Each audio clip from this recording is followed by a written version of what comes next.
Congo Millennium, Congo Millennium. Mesdames, mesdemoiselles et messieurs, donc vous qui êtes branchés en ce moment, nous voulons vous dire bonsoir, bonjour. Ça dépend évidemment de l'heure à laquelle vous allez donc devoir nous suivre. Nous sommes avec vous, mesdames et messieurs, désormais retrouvez donc Jacques Ndala, votre humble serviteur, pour une série d'analyses, n'est-ce pas, des discussions aussi, pourquoi pas, des débats, des échanges sur l'actualité politique de notre pays. Nous allons devoir brosser ensemble, j'allais dire bien ensemble, ce que nous allons devoir faire, donc discuter sur l'actualité politique de notre pays. Tout ce qui va devoir nous intéresser, c'est donc ici, c'est le patriotisme. Je reviendrai régulièrement donc ici sur Congo Millennium, voilà. Donc Batata, Bamabandeko, Balandi, Nyon sur internet, Bisika Nyon sur Bozali, Tombelbino, Mbote, Sengo Mingi Penza. Pour la boibité, ngai wabino ndeko Jacques Ndala na kubanda donc ruta mukolomwalelo ko zongela bino mingi penza pour ya botal lolenge kato ko solola no etali basango ya kolona biso to sololango na lolenge ya bo pesani makanisi bakisani mayele boyebisani ya solo penza basango ya lolenge ekani eyo wa batatu ba mamu balo ponsu ba mwakulu wa chuluba utukala tokolo ko tuneku mwakulu wa banjoli bansantu bonso batu mwakulu musheme no konya no elemioyi ngamba nzambe mujulu wanu samba jingisha anyishai nikolai mema wenu Jacques Ndala nituka tumunangana miko amatuku onswana ubwa tukatwikila ngumu idi hatuko kwetu kuneku mukongo wa mungala twambanye tuyikila tuheshangana meji ni nyinyi miko abuya mushinduka yo uji malu enda kwetu kuneku bampangi luzonglu bampangi na mono ya province ya Congo Central baina kekatukana Chela Inkisi nyonso ya Boma Matadi bote la beno nyonso ba angwasha na mono ya bandundu ya nenenene kuna na kenge na masimanimba mpina bandundu ville baina nyonso kana utala beto na ntangu yayi beto kena kese mingi samuna inki mono mpangi na beno Jacques Ndala mkevutuka diaka na mambo betala bantsangu katuka awa na tena beto Congo démocratique na mutindina betuke vanda na kosukulumbu kutuba ina kena kuluta awa na nti na beto. Jambo sana wa baba mama wafataji wasemaji walisikilizaji wa lugha tukufu ya Swahili. Asante sana kwa kuona kwa jioni ya leo, kwa kusema kama tokea hii siku ya leo mimi Jacques Ndala mitakuwa kwa lakini kila siku kuonesha habari yenye inapatikana hapa ndani ya nchi na beto Jamhuri ya Demokrasia ya Kongo. Ni kusema kama vyote vitasema na wewe utaanza na wewe kusema kuleta au kusema kama unataka kunyongezea akili hao habari zingine. Kwa Johnny ya leo nampikia asante sana, Mungu hamibariki sana. Voilà. Donc yango tulinga kitola kisate tukosola bino nyonso bandeko ya Kongo esikanso bozali donc nyonso bokoloba. Na mingi penza tukosolola na mingi penza lelo tukotala longe kanye okendele pour tozaka na 20 minutes ya analyse.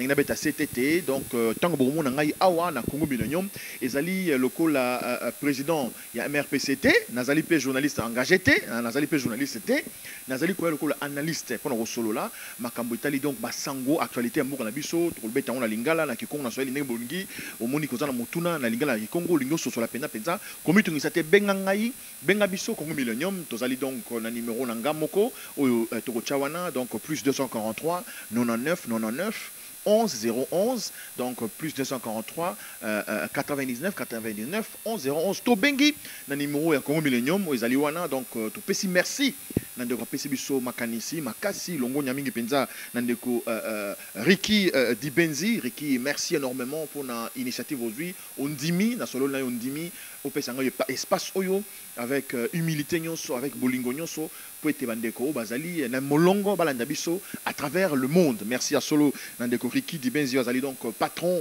ya Congo Millennium au coquille évidemment qu'on s'abonner hein pour tout solo la régulièrement donc désormais bolwa ki Jacques Zongela bon moni on la Kinshasa ba chaîne ezala ngo belé na rozongela na rozongela na chaîne ni pona lobanini ba chaîne oyo mingi ezali ezami muselé donc liberté d'expression ezalité masolo muso robeta te alors yango ndeko Ricky lobaki Jackie en tout cas joie espace oyo solo la bandeko bazana posa bayo kayo bazana posa bayo basongeza na mboka yango moni na ju espace oyo lelo banda lelo donc on écoute na bonko chaque samedi to solo la peut-être chaque mardi le sousou pour to solo la actualité ya mboka na biso zali ndenge nini na pesi merci na ndeko na ngai Jires Monda Dibenzi wazali derrière caméra l'équipe technique Mobimba au basimbi son na image na lumière pour être na montage pour être toko mabisika bozali Congo Millennium c'est l'exception Congo Millennium c'est la qualité Congo Millennium, c'est la réalité et la vérité dans l'information. Une autre façon de vous informer, c'est donc sur Congo Millennium. Nous sommes avec vous pour 20 minutes de débat. Pour aujourd'hui, nous allons devoir vous présenter l'éditorial.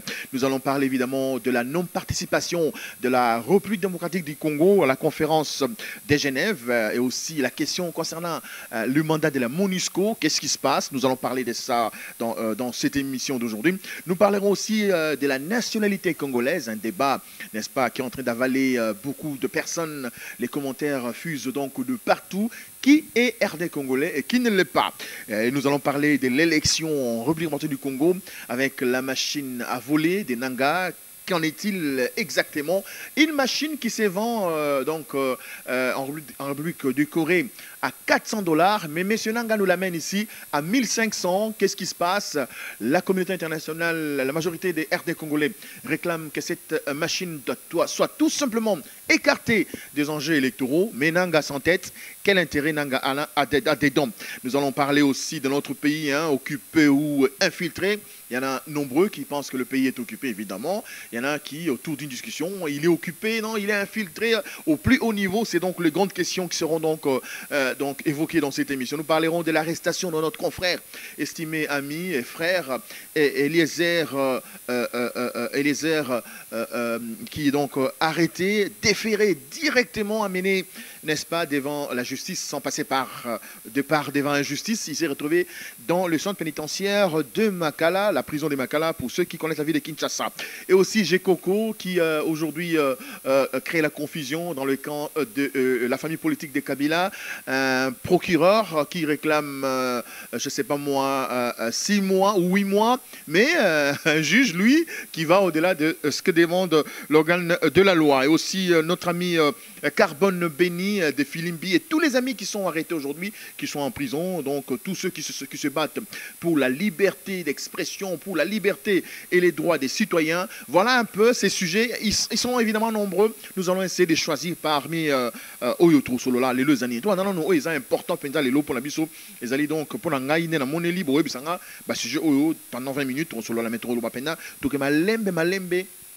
Pour nous voir les années. Dans le biboya, lelo, tout le monde il y a nationalité. Oh non, n'engezawana, songolo azali congolais, songolo. Tout banda qui a déjà en 2006, tant où il y a élection, il y a Ndeko Jean-Pierre Bemba, azamon en Congo, na Joseph Kabila ou Mingi, na Tangiba Kombo, neti Ndeko azali loko sama kelele Mingi awa, oh to bengi bongo makolo tambola, benga ki Kabila Kanambe Hippolyte, lelo a commis koloba Kabila azali congolais, tango wana Mingi bazali koloba azali congolais te, mais ya telemaki azali congolais te. Mwana mboka bemba azali bongo lelo na ae mbote so Holanda biso asala campagne na ye ko soutenir mingi penza était yazali vraiment mwana mboka Congo. Kabila Kabangi azali mwana ya Congo te, ali donc étranger. Alors ba question so wana tozongeli longtemps totali bien to mona comme je sais que azali congolais te, de songola azali congolais te. Oh, mais qu'est-ce qui se passe donc nomboko munyo so azasu congolais te, so ka ngolo ba likamboza congolais te. Donc to landeli malam te ko mona pek évidemment, ils allaient donc bande on a biso ya apareko avec banda Zamboko Atumba to PC pembo te sikazali pour banda Rolanda biso mingi penza ko pesa pe maele na makanisi poto solo la. Na émission yo kozela tenga Jakindala non, ça le plaisir. Non, non, non, non. C'est pédant là, monsieur, soyez. Je suis pédant, je dis, ah bon, c'est qu'aucun été, Tikalaka, l'andabiso, parce que au monde, les canissons, ils sont contraires à l'objet de Kanissi, Pesa Yango, Toko Solo, la Malam Penza. Nationalité congolaise, constitution et lobby. Constitution, la Boga, le lobby. Nyon Soro, Botami, na Tata, na Maman, au Bazan, na Koko, na Bango, Bavana, na Mboka, Oyo, Bazali, ba Congolais. Ngai, na Alimo, na Mboka, Congo démocratique. Ya Fumukimbangu. Congo démocratique, il y a Patrice Emery Lumumba. Congo démocratique, il y a aussi Mukendi Chimanga. Congo démocratique, il y a Thérèse Kapangala, il y a Hussein. Donc, tu as na Congo et Sengeli, moko na moko esika yali abunde la Congo, nationalité congolaise. Nani aeli congolais, nani aeli congolais te. Les lots bandi ko perdre ba commission ngo penda bitumba ba simbia ngo makasi po ya bolobité les lots Moïse Katumbi Chapwe a élu congolais te nyonso kaka po ete Moïse Katumbi a partir de l'élection te yeza les kanisi na bango robo ya ndenge nini bango bazo gérer mboka bango ba na mandoki bango ba na monopole ya les lots ya kopesa songolo nationalité de kopesa te mais réalité ezali nini bandi ko na ngai réalité zali nini réalité zali que ninga tozo bunda boye na mikolo zali koya voyez belé na poto wana bozali ba congolais ba komba français oboti bana bana ba komba français ba belge ba italien na ebité ba camerounais ba brésilien ba américain ba canadien ba zali mais ozali mbotama ya mboka Congo yango tolobi esengeli na mikolo zali koya tondima double nationalité pour constitution lelo o bazali ko fina ko nyata nyata na bandeko bazali ko sala kabila ba lobby constitution lobby nationalité congolaise ezali unique et exclusive et ndeko lobaki ndeke ndeko riki ndeko zali na poto wana soko sur zone nationalité siko zali yeba ko zo congolais. Non mais c'est ce que la constitution dit évidemment hein. Donc je ne vais pas aller dans les détails, je vous dis, je vous parle vraiment clairement dans ndenge pété penza. Constitution en bon lobby soko zali nationalité aux ali congolais mokoma camerounais aux sous congolais. Pour congolais zali kozala congolais au kozala nationalité musuté. Bikolo musuto ebi zali kozala pe français, mozali belge, kozala pe belge, mozali américain. Donc autant on a deux passeports. Mais biso koki jamais ko salema, c'est le constitution lelo.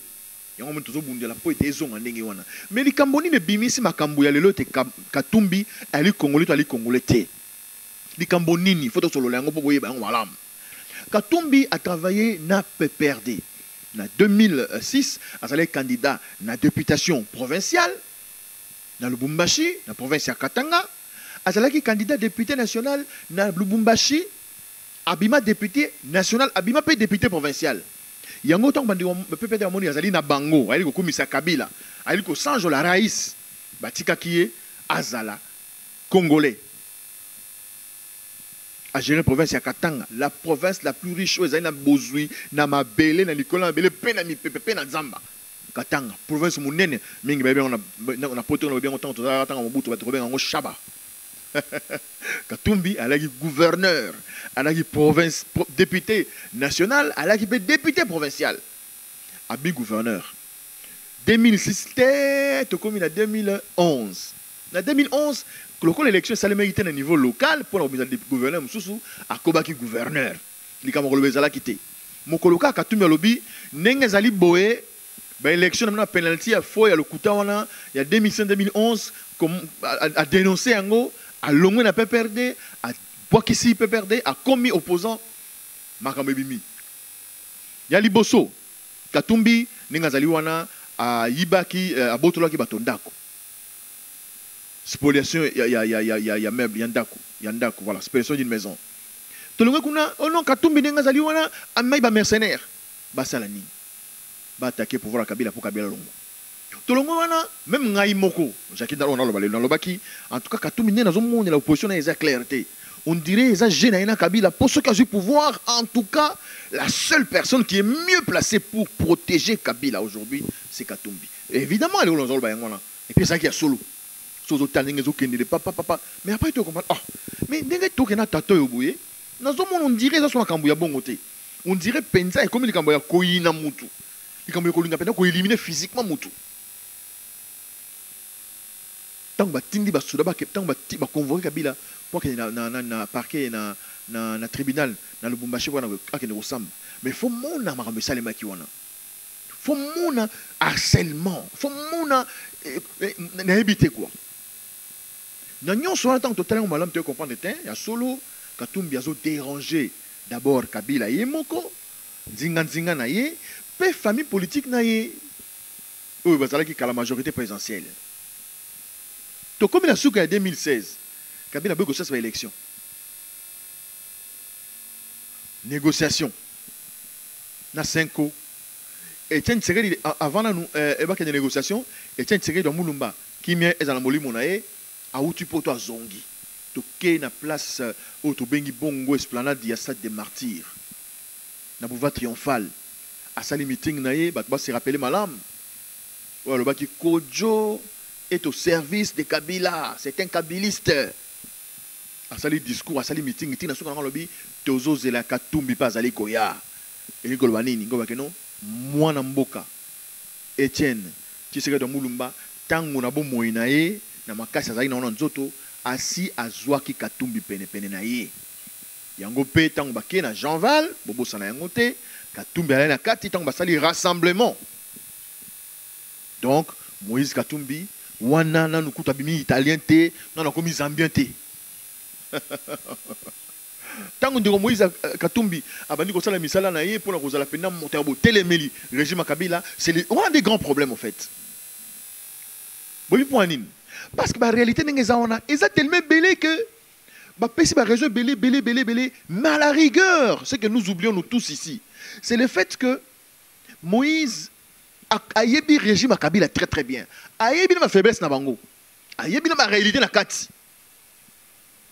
Et puis bato basana Kabila lelo bayebi que soto kena ba élection mo même so na kibudi en décembre le 23, mutu a ko tcha bango poids makasi. À côté de moi, on a des moyens à y avoir réalité dans Bango et ça Moïse Katumbi. Tala Moïse a s'organisé dans le Liban dans le lobbying na papa Lelo a commis les bosso na année électorale a bengisi batuba qui est na plateforme on appelle ça na kati a bengisi comme citoyen congolais invité a bengisi dans l'organisation laquelle a tali na oki na comprendre que Katumbi a des moyens évidemment il y a comme ça la campagne année oyo ko kineti na élection il y a le 23 décembre bango peut pas comprendre pour mobiliser le 200 personnes que vous avez bien les retours Kinshasa Belgique wapi ti Johannesburg l'Afrique du Sud que loger que les sabango que sont en bango et c'est le comme kete ba comprendre que ndeko wana azana makoki et ba ko tcha bango poids pour le lepiso talibé bien na ndenge ya Kabila candidat ko tcha poids azati déjà bilan na bango est négatif et c'est impossible na lo ndenge wana candidat s'est déclaré penza c'est la plateforme là on va bien ensemble pour le changement Moïse Katumbi bah comprendre argument dans un échec il y a jeté alors il fallait se réunir bah lukaba problème déjà problème il y a pour spoliation andako na problème il y a mercenariat au bazo ngaba sa miselaye 5 ans ça la banquette dans commission moroboye tant ba ça ba négociation bah le ba qui dossier les vide bah comme miselaye dossier ya nationalité sikoyo Moïse azali italien azali rwandais azali zambien toi azali congolais pour postuler les élections azali koya siko tala acharnement tala bitumba oyo bazana yango baza ko sala nyonso pour ndeko Katumbi azala candidaté bayebi que so Katumbi aye ako battre bango bazana candidat mon côté ne baza wana à côté la bango mais mabe pesata to longwe na ndeko Katumbi oyo azali babi azali italien to ina UDPS ya mwana mboka Etienne Tshisekedi qui miaye la molimo na ye tango zo tala bande que pas sangana ninga bango pe basali congrès ba bimisi pe candidat na bango Deko Chulombo Félix Tshisekedi ou ezali loko malam tango tolongwe kuna tokena bandeko tokena MLC Mama Bazaïba tokena UNC ndeko Vital Kamerhe toke to moni bandeko Félix Martin Fayulu bandeko bele bandeko Matungulu baza ba candidat siko nini azali ko sala ke pona nini soko landi lelo na télévision na réseaux sociaux bango bato Kabila ba ko telemela kaka Moïse Katumbi eza nini c'est la grande question au biso na bino photo mituna mingi balobi ono mais Moïse auti kaka la mingi taza ko travailler na Kabila kakawa mais oui tant que toza soutenir peut faire Etienne Tshisekedi kala mingi te kaka wazaki ko travailler na Mobutu. La preuve est que manifeste de l'Ancélé, ou dire consacrer au mouvement populaire de la révolution, un père comme parti État. Moutasala yango, conserva yango, parmi bango, tout ça fait un Etienne Tshisekedi dans une carte. Est-ce que tu peux répondre à yango? T. Tout ce qui il y a papa Mbanda, Zambo Kwatumba. Na ba ko tala belo musupona ko yebisa mama mususu. O ko sala e ko sala ta musuye bien te. To bo sa te ka sala ki penda mutu ya Mobutu. Oui. Banda Zamboura, c'est c'est-à-dire Terminator. Parce qu'on a un média. Donc, mon conseiller SNIP, ceux qui AND, ceux qui SNIP, conseil spécial, il y a sécurité à Mobutu. Bras droit à régime à l'époque. Est-ce que pour l'autre bagano, Aza opposant? Non, Aza opposant. Surtout que Bibi n'a pas net na Sénégal. Ndeko Sénégalais, Macky Sall. Aza là, Moutou Awad. Moutou Penda, bras droit Penda Awad. Mais tant qu'en opposition, nous avons dit que Yem Tassali peut gagner l'élection. Donc, Moïse, à travers la Kabila, a eu une opposition, il faut fouiller, ils ont dengue wana, ils ont rappelé qu'à dengue wana. Donc, les lots, argument, il y a nationalité, ils ont eu faux débat, tous à la sincère, tous à la honnête Nabisomoko, sur la radio, le micro, donc partout, kaka. Moïse Katumbi, italien, était Batika Moïse Azonga. À partir de l'élection, na sepeli na discours yandeko Chilombo lobi Donc, il y a une élection, Moïse, il y a la compétition, il y a un match amical. Donc, il y a un et puis, après, c'est l'homme sous, il y a un lobby. Il y a une élection, na dispersé de dispersion il y a candidat opposition baza Kabila za na candidat mokote o ya kochaye na kombo na ye o ko gagner opposition donc ils allaient bon signe to que malembe bandeko ba na biso ba bango ils allaient ndingi wana voilà malheureusement tout tardé mingi na nikambu ya nationalité nangana beta pena c'était mingi parce que pour pas comprendre parce que ils ont ba candidat ba se déclarer tozo ka nungu ezali bisika boyina boye toza pe année électorale et sengeli bandeko bazana Kabila to ba candidat na bango ezali nani parce que tozali en pleine année électorale botala makambu likambu ya machine à voter na pesa bino exemple machine à voter wana uso tolobi ezali la valeur mokoté parce que ezali ko sunga bisoté tolobi longola yango so ba machine à voter et ko traîner té mais bandeko so ki ndeko nanga azana makoki on ça élection té sans machine à voter mais a démissionné balobi même Corée yango moko oye sali pendant que non entreprise on les entreprises coréennes il y a privé basali correspondance ba komeli Congo balobi soki bokana ba élection na machine wana ezali vraiment na lolenge ya kolakisa te bato bali ko konza mboka pouvoir et koki peut ko tricher topé si ma économie mobulu ko zala tozana posa ma pona meza mobulu te quand même anoyo élection na tout ngeke na malembe to voter penza mutu na mutu ki no voter sans machine à voter élection zala libre transparente et démocratique et puis moi mbota manyo so Congo a participé ezala inclusive mutu nyonso a participé nazobenga pena ndeko ndeko sa pareko papa nganda za mboko tumba ngonga yango ya koluka ko ya kubanda kolbeta masolo puis ozape candidat so koleka pe ozala malam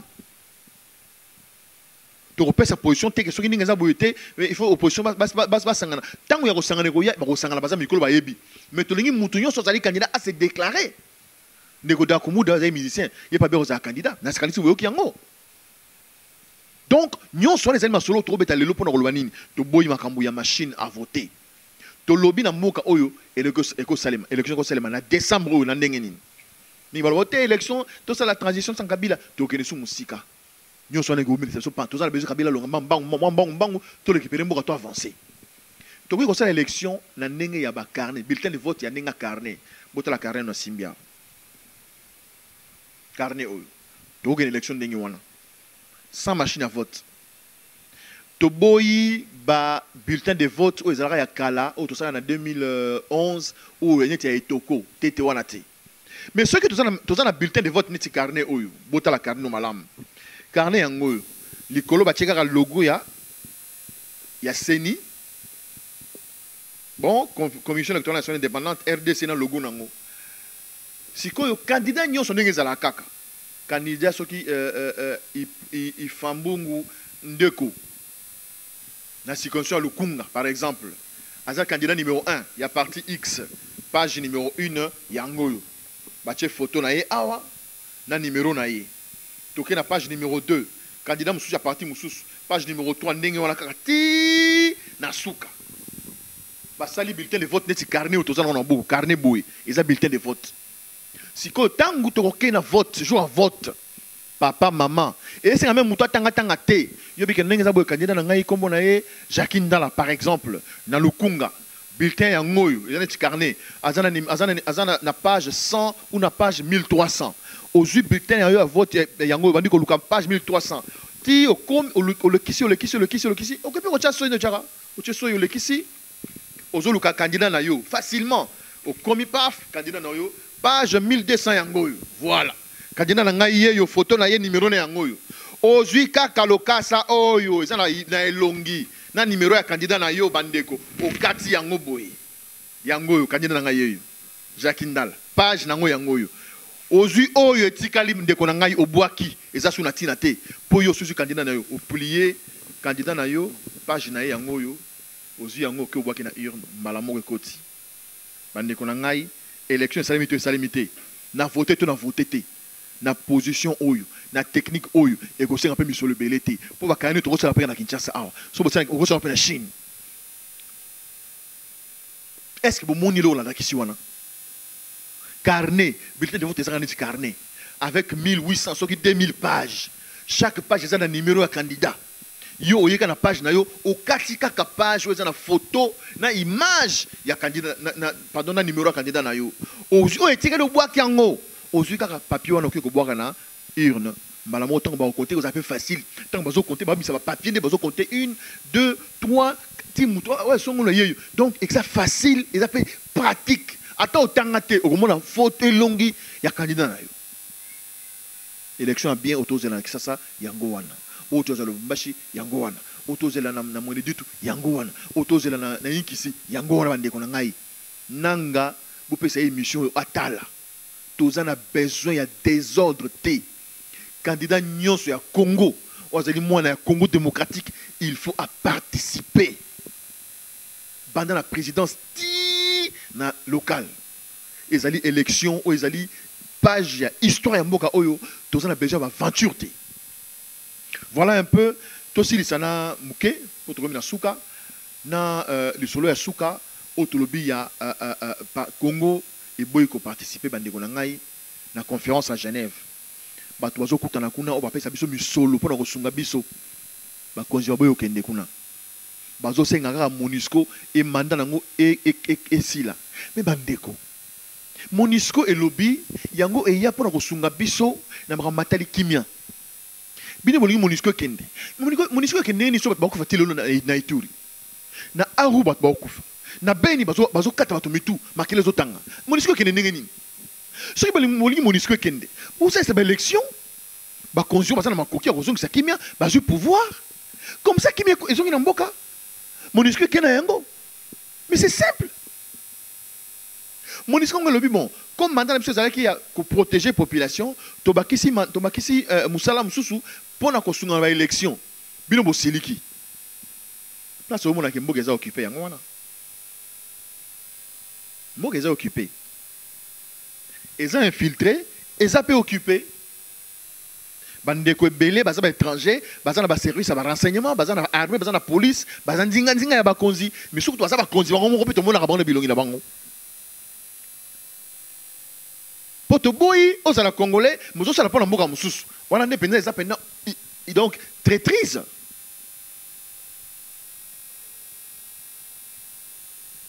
to benda na matoyi poto yoka donc lelo esengeli gouvernement oyo régime oyo elongwa donc Kabila na bato bazana yeba longwa po basali musala mabe ba bomi mboka 17 ans ya misère na mboka oyo to asu na niveau ya pauvreté te tous dans la misère. Donc, pauvreté, tout ça va encore. Le peuple est misérable. C'est-à-dire que Kabila, Babochab, Bamende, tant que tu as un donc, stratégie, non? Donc, bureau na bango, laboratoire na bango, qui peuple là, ça la peine, mon bola, pendant la serre, bola, pour mon passe. Quand même pas que tout le monde pour le bango et ça m'a ça les matos mon ango bino boka marche à 5 marche à 5 bon c'est ça ezala ndengeni marche à 5 ezala ndengeni ngana participer na marche nyonso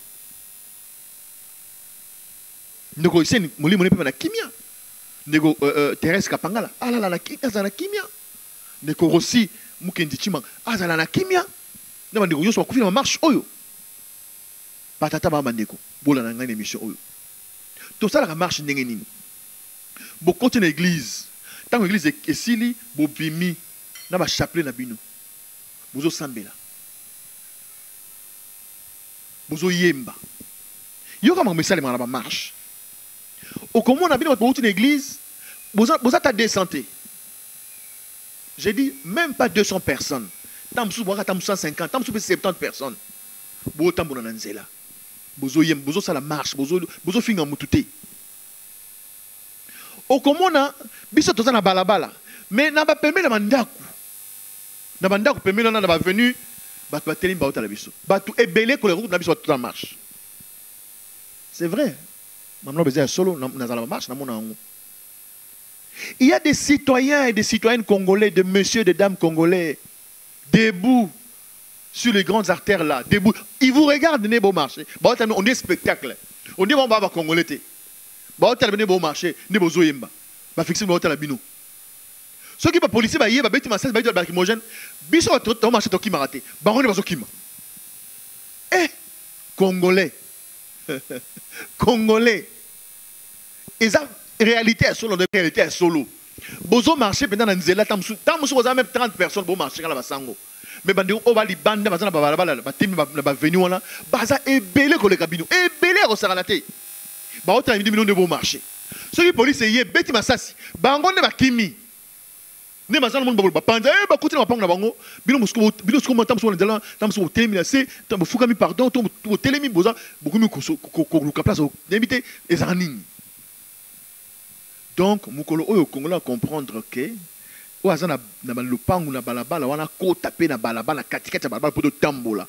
vous dis qu'on va changer.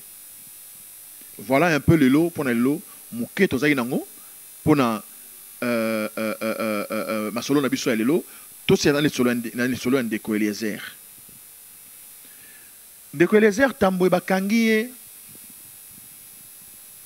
Ngana lo batike zali passe. Eza esengo. Parce que Tito ça la mission oyo. Tito que dans la marche tu ba ke rose ape ba lokufi. Tu ba ke ba ki pe okangayo. Tu ba na tout na bino na bien pour na bino banda ba marche banda ba tu bo makufa. Marche ali boso ba ki so 7. Ya mi balé so 4. Ya suka os moko. O mi balé mo na banda ka mo aw. Papa, maman. Banda le ba on walam ba makufi belé. Technique ezalaka awa so ba ye ba beti masasi. Bazolo kota bibeme ba okenango.